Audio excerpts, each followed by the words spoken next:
اور اب D H اے لاہور میں بھی تقریباً اسی طرح کی صورتحال جو ہے وہ ہوتی ہوئی نظر آ رہی ہے۔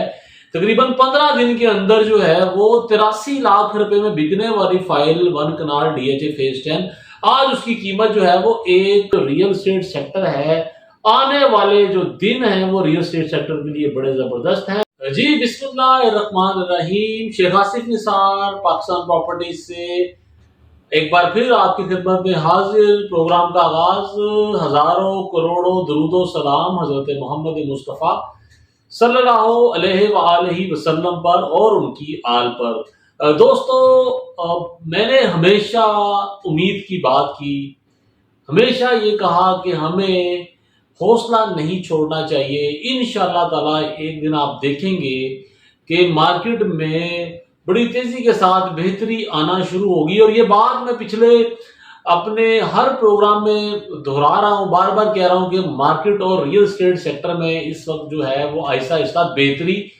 آئے گی اور آنا شروع ہو گئی ہے، جس کی مثال تھی ڈی ایچ اے کوئٹہ، جس میں آپ نے دیکھا کہ ایک مہینے کے اندر 20 لاکھ روپے کا جمپ آیا، اور اب ڈی ایچ اے لاہور میں بھی تقریباً اسی طرح کی صورتحال جو ہے وہ ہوتی ہوئی نظر آ رہی ہے۔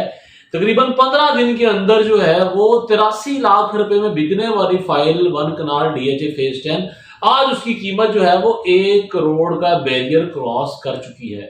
جی ہاں، تقریباً 17 لاکھ روپے کا جو جمپ ہے وہ ڈی ایچ اے فیز 10 کی 1 کنال کی فائل میں آیا ہے۔ دوستو، اور بہت ساری جو چیزیں ہیں وہ اس الحمدللہ دوبارہ سے ہم اپنے روٹین میں آنا شروع ہو گئے۔ مہنگائی کا جو ایک جن تھا وہ دوبارہ بوتل میں بند ہونے کو ہے، جس کی وجہ سے کنسٹرکشن انڈسٹری میں بھی اب آنے والے دنوں میں آپ دیکھیں گے کہ ایک انقلاب برپا ہوگا۔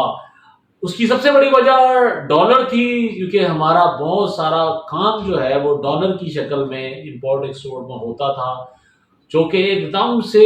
تقریباً 330 روپے تک چلی گئی تھی، جس کے نیچے آنے کے ساتھ ہی ہر طرف جو ہے وہ مہنگائی کا شور تھا۔ لیکن الحمدللہ اب آہستہ آہستہ چیزیں ساری نارمل روٹین میں واپس آ رہی ہیں، جس کا امپیکٹ جو ہے ڈیفینیٹلی جہاں دوسری انڈسٹری پہ پڑے گا وہاں پہ ریئل اسٹیٹ سیکٹر میں بھی بہت زیادہ پڑے گا۔ تو ایک بار پھر میں اسی عزم کو دہراتا ہوں کہ جو ریئل اسٹیٹ سیکٹر ہے، آنے والے جو دن ہیں وہ ریئل اسٹیٹ سیکٹر کے لیے بڑے زبردست ہیں، لیکن ابھی بھی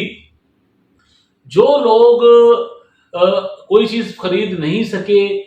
ان کے لیے بڑا بیسٹ موقع ہے، اور جن لوگوں کو بے حد نقصان ہو رہا تھا اب آہستہ آہستہ ان کے نقصان میں بھرپائی ہوتی جا رہی ہے۔ تو دوستو، آنے والے جو دن ہیں وہ ریئل اسٹیٹ سیکٹر کے لیے بڑے زبردست ہونے والے ہیں۔ عوام کا، انویسٹرز کا کھویا ہوا اعتماد بحال ہونے کو ہے، اور ہمیشہ میں نے کبھی بھی نا امیدی کی بات نہیں کی، میں نے ہمیشہ امید کی جو کرن ہے اس کو جلائے رکھا ہے۔ نیک تمناؤں کے ساتھ ریئل اسٹیٹ سیکٹر جو ہے وہ انشاءاللہ تعالی آنے والے دنوں میں ایک بار پھر اسی طرح بڑھے گا، پھلے گا، پھولے گا، اور اس کے ساتھ ساتھ اس سے منسلک جتنی بھی انڈسٹری ہے وہ بھی آنے والے دنوں میں انشاءاللہ تعالی ان کی بھی اس پہ بھی بہت زیادہ بہتری آنے والی ہے۔ دوستو، ویلوگ تھوڑا سا ٹائم بھی بنایا ہے، تھوڑا سا بریک دے کے بنایا ہے، کیونکہ بہت ساری چیزوں میں اس وقت میں بہتری دیکھ رہا تھا۔ میں چاہ رہا تھا کہ کسی زیادہ والی جہاں پہ زیادہ بہتری آئے اس کا ذکر کیا جائے، لیکن الحمدللہ پورے پاکستان میں مجھے اب بہتری نظر آ رہی ہے، اسپیشلی ریئل اسٹیٹ سیکٹر میں۔ جی اجازت دیجیے گا، دعاؤں میں یاد رکھیے گا، اللہ حافظ۔